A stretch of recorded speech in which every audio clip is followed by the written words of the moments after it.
Unfucking believable.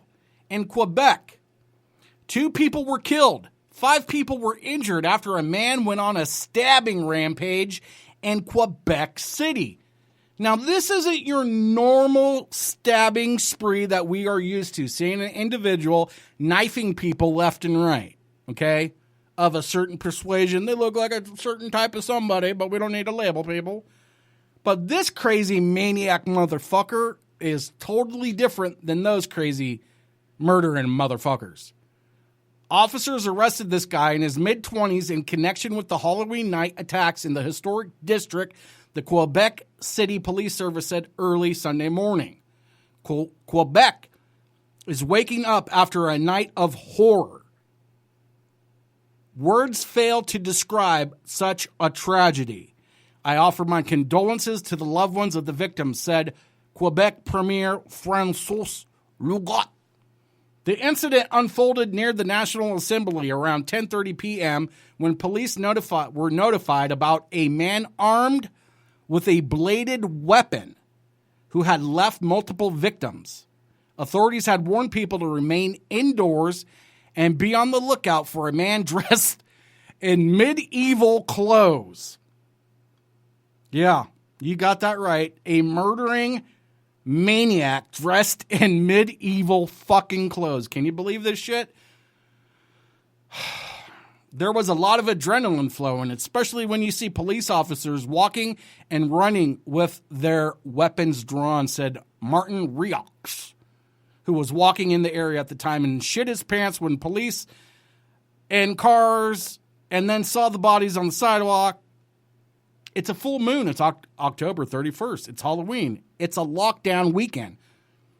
Now, what the fuck does that mean in Canada? It's a lockdown weekend? They locked down the whole... I mean, why is it in all of these stories we're seeing similar little add-ins, right? Lockdown this, lockdown again, all for a fake illness, right? That's crazy. I don't want to hear people saying this shit's fake anymore. The next person who says this shit is fake, I'm going to punch him in the fucking balls. A Halloween... Now, last Friday, I told you about the tragic event at the hayride where people were killed in this hayride. I told you these fucking hayrides are goddamn dangerous. Now, in Florida, here's another example. A Halloween hayride ended in tragedy when the trailer was struck by a vehicle, seriously injuring 7 people. About 30 people were on the 24-foot trailer when it was hit Saturday night in Cottondale. I told you these things are fucking dangerous. Just like the rides at amusement parks and all these other fucking things, they're dangerous. You're taking a chance with your life here, okay? But even more so with these hayrides. The Florida Highway Patrol could not immediately provide details about the crash. And I know what you'll say. There's millions of fucking hayrides all the time from November to December and nobody gets murdered. Yeah, well, these people did. The fucking hay killed them. The trailer was struck around 6:30 p.m., causing several people to be ejected from the hayride. How scary is that? 1 minute you're sitting on a bale of hay and the next you're in the fucking air going, why is this happening to me? I don't know why. But the injuries were so severe, some of the people had to be life-flighted via helicopter to the hospital in Dauphin. That says a lot. Multiple injuries requiring air ambulance to show up. The incident came one day after 10 people, including a 2-year-old boy, were critically injured when a pickup truck rear-ended a hayride trailer being pulled by an ATV in rural Pearl River County in Mississippi. I told you, what are the odds of having 3 major hayride accidents that involve fatalities? Last year, that shit didn't happen. This year, it's happening. This is great. In Texas, so the Biden campaign bus was on the road in Texas going to an event, right? And so as they're going and making their way, I guess somebody found them and notified all the Trump people that were waiting for this moment. So all these motherfuckers bomb on the highway trying to catch up to the Biden bus, which they did on Interstate 35 between San Antonio and Austin last Friday. Now, these pussies on the Biden bunch called 911. Yeah. They called 911 on a bunch of people flying Trump flags that were driving around them. So you can't drive your vehicles around the Biden bus or they're going to call the fucking cops. On board, these were the candidates that were on the Biden bus. Obviously, Biden wasn't on the bus, nor Kamala, right? And Kamala was supposed to show up in Austin because our political pundit, oh my God, I'm having a brain fart. Ethan Sabo was at the event waiting for Harris to show up in Austin. So, Democrat congressional candidate Wendy Davis called 911 and also called to cancel the Austin event to close of their Battle for the Soul of the Nation tour. They canceled their event because they got harassed by Trump supporters driving on the freeway and had to fucking call 911. This is somebody running for office to be a Congress member, and we're being fucking surrounded by Trump supporters, and it's making us very uncomfortable. Saturday evening, President Donald Trump tweeted his delight. I love Texas, Trump tweeted with a video of the scene over the soundtrack of Tech Nine's Red Kingdom. Yeah.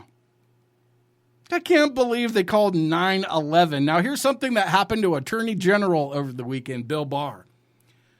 Now, pro-Trump demonstrators gathered outside the home of Attorney General Bill Barr. Now, there were also Democrat demonstrators there demonstrating against Attorney General Bill Barr.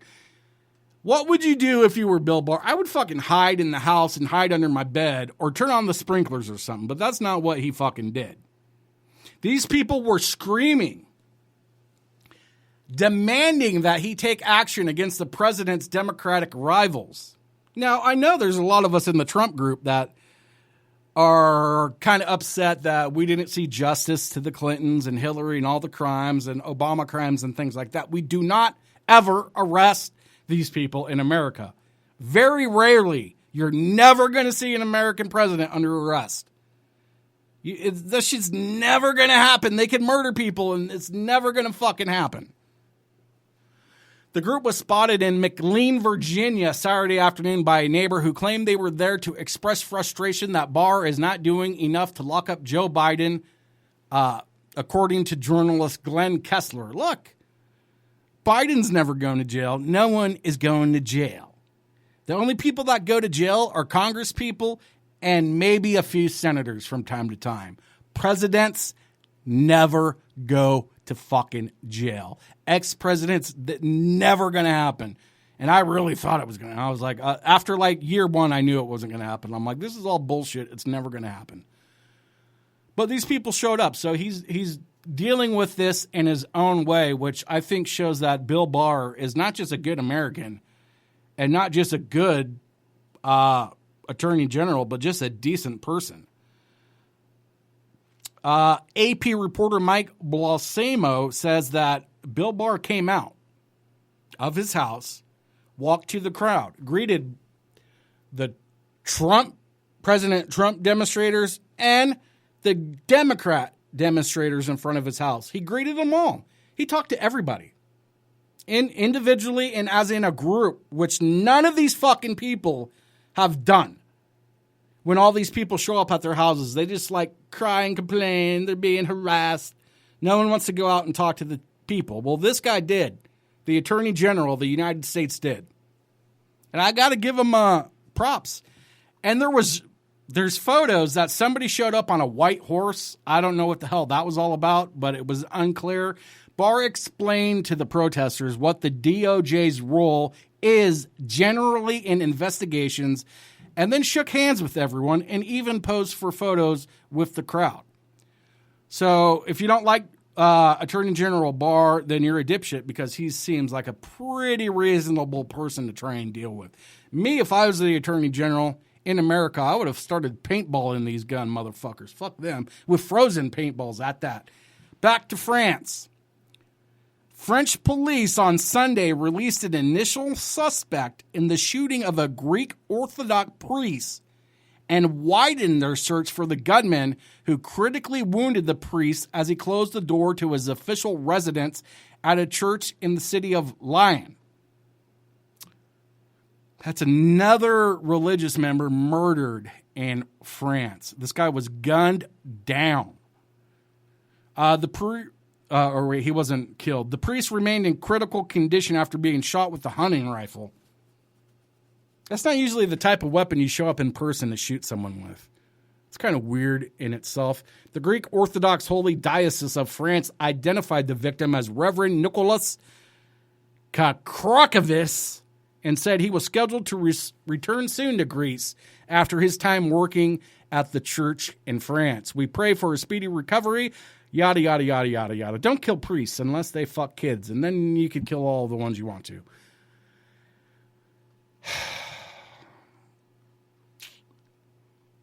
In Queens, New York, this shit is sad. A livery cab passenger was shot dead in Queens early Sunday after being ambushed by a gunman on a moped, as a 14-year-old girl also became the latest bystander injured in soaring gun crime across the Big Apple.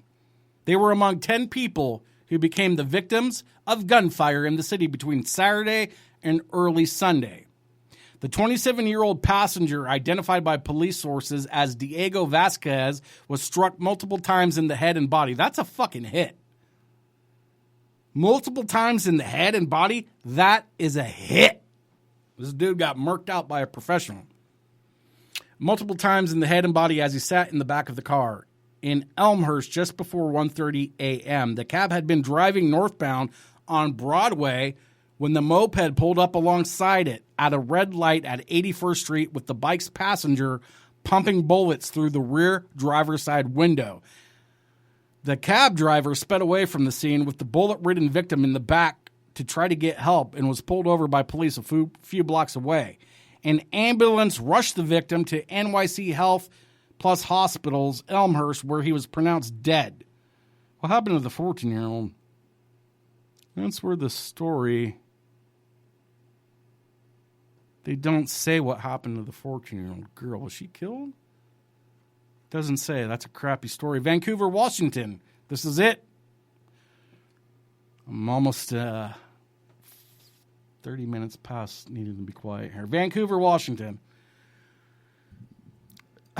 This is just like Portland and Washington. They're very, very close to each other.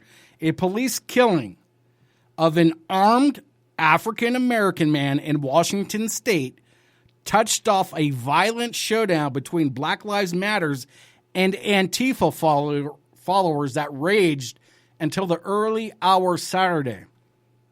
So now every scumbag that is killed by the police, this is the response you're going to have?